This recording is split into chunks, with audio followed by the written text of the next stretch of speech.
Hej, witajcie na naszym karcianym kanale. Z tej strony Paweł, a po wspaniałym unboxingu przed chwilą nawet nie zdążyłem zdjąć tych podstaweczek. Postanowiłem otworzyć kolejnego blisterka w poszukiwaniu kart rare. No, dwie pierwsze saszetki w blisterku z Cristiano Ronaldo i dwie karty rare. No, ktoś mi odbierze to szczęście. No jeszcze musiałbym jak Łukaszem trafić dwie karty rare w jednej saszetce. I mamy Marcelo, jest Real Madryt. Będę próbował ogarnąć sobie z tej edycji Cristiano Ronaldo na limitce. I w sumie z FIFA 2017 też.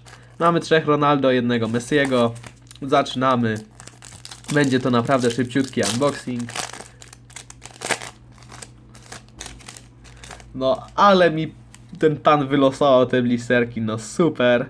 No i jeszcze logo Realu Madryt, no czego chcieć więcej, moi drodzy. Jestem naprawdę przeszczęśliwy. Alvarez, Mina, Jermina. On chyba do Barcelony został wytransferowany. Ale nie wiem co z nim dalej, nie interesuję się za bardzo transferami Barcelony. Ale coś tam widziałem, że został wytransferowany. Martial, Periglini, Basacikoglu, Botka, Alcacer i Jerome Boateng. Fans. Super. Muszę sprawdzić, która godzinka, bo zaraz wychodzę.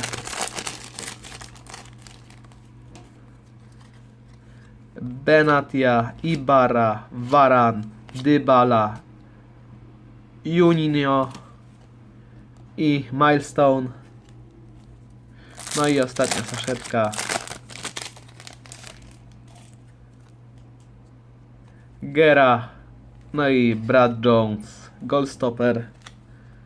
No i bazóweczki. 2 minutki nam zajął ten unboxing.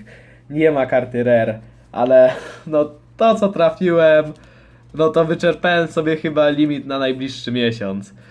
Z szczęściem. Dziękuję za obejrzenie tego filmu. Zapraszam na kolejne.